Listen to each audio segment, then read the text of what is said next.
Tēnā koutou, hope you're well. We're going to do section 4 of this book, and we're going to do the complete section this time. So, Graham stipulates how important it is for Maori to learn about ill beliefs under the guide of the scriptures. Right?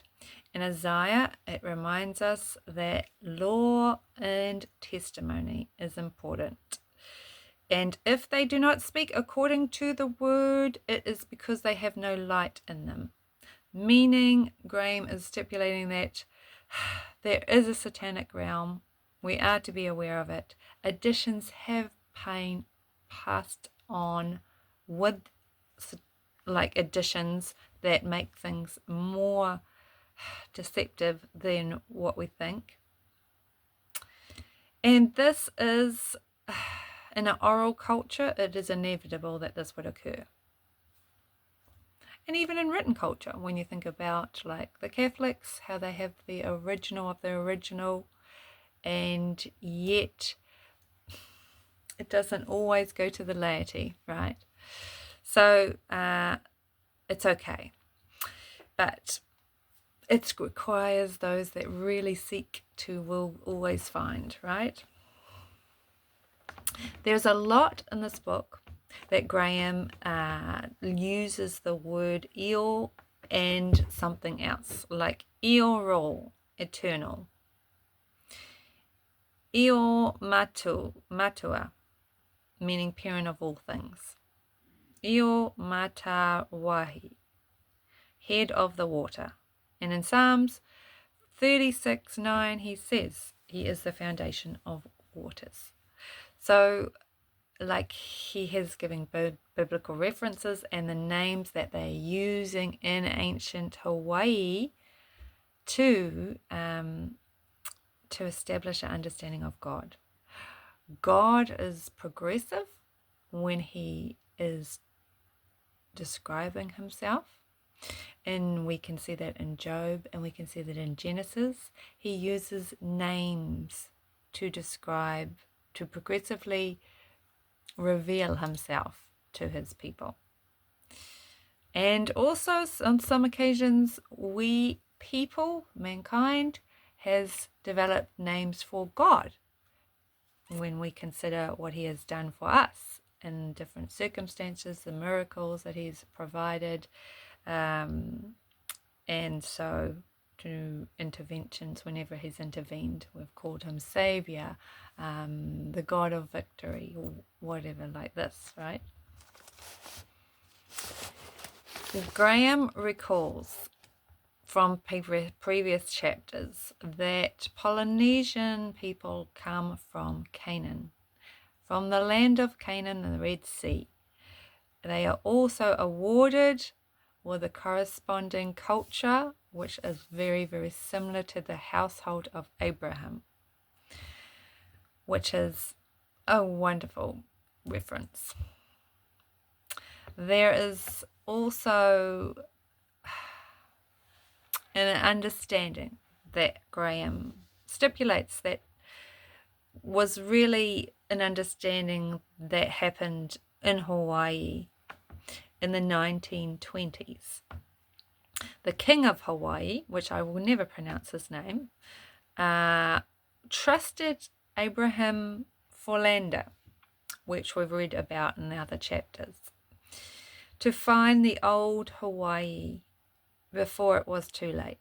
So even back then, obviously the king was well aware that the next generation was not as serious about learning and keeping the sacred rituals and the sacredness of their culture. So Forlander went off, and he did find a lot of things. He was involved with many things that were sacred, which not even the Hawaiians naturally would have been able to be part of. He found the worship of one God and three beings that were made up the one God, which is like the Trinity of what we worship today. These beings were called Cain, Ku, and Lunu. They were made up it was called the divine power, which was called Manawa Kualu, which means the era of the three divine powers. Mana, meaning divine in Hawaii language. Wa, meaning era. And Kulu, meaning three. The era of three divine powers. So, the original chant I'm going to read to you, because this is probably the most special thing in the whole book. It is a very old chant. It is from the islands around Hawaii, which originated with the Menahui people, which they made their homes in Hawaii, and then they came to New Zealand from there, right? The islands are called the Marquesas Islands. So this is found in their islands. And this is the chant, the sacred chant. I feel like I need to cross myself to say it. O the princely son, firstborn of the divine power. O the Lord of everything, here, there, and always. O the Lord of the heavens and the entire sky. O the princely son, the firstborn of the exalted power. O the Son, equal with the Father and with Ono, the Spirit, dwelling in the same place. Joined are they, three of the same power, the Father, Ono, and the Son. So this divine chant is the definition of a Trinity, which was found in the ancient ways of Hawaii, or the ancient ways of the Menahui people.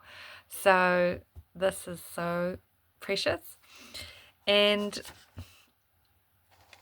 you can't get away from it. So when the study of real Māoridom is probably based in Hawaii, there was a Catholic priest who was in Hawaii called Kapalan, Catholic priest in the 1800s. Now he was accused of Christianizing Hawaii records. However, he was correct, because there was a harsh palo who he came over to annihilate.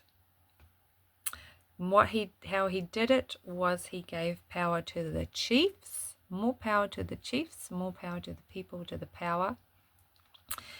And the old priests were put to death, and therefore the loss of knowledge of the priesthood. And that's the sad truth. So however the chants are, they were lost at a lot extensive loss.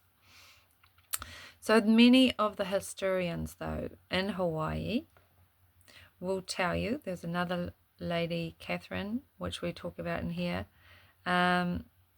She is a very, very high scholar in Hawaiian ancient knowledge. And she says that they had it all right. They had it right, all of it. However, there was a darkness, an evil, a void, which was portrayed in lizards and reptiles, and which equaled the rebellion. So this was a time of darkness, and the war, basically persecution of the priests of Eo in Hawaii. So there was a lady called Mary Kawahi Pukuni, which is a scholar of ancient Hawaii as well. And she states that before the time of Paras, meaning this guy that basically came to wreak havoc on Hawaii. Before his time arrived, the gods were benevolent, were gentle. And I guess I'm going to end this chapter now, but Abraham Forlander states before Pavel's human sacrifice was an absolute prohibited. So these are in the writings of ancient historians, that it wasn't always the human sacrifices, these pagan influence, the satanic realm, the ones that are coming from the dark, not the light, are influencing Hawaii culture by the persecution and ensuring that everything is not able to return to Eeyore. However, this is changing, of course. So the strong elements of peace is in Eeyore's tradition. Anything that does not state peace is obviously not of God. And so, yes, it is good to test biblical truth, and put that biblical truth will allow us to put to the test the cultural belief of everything. Even all cultures can be tested against biblical truth.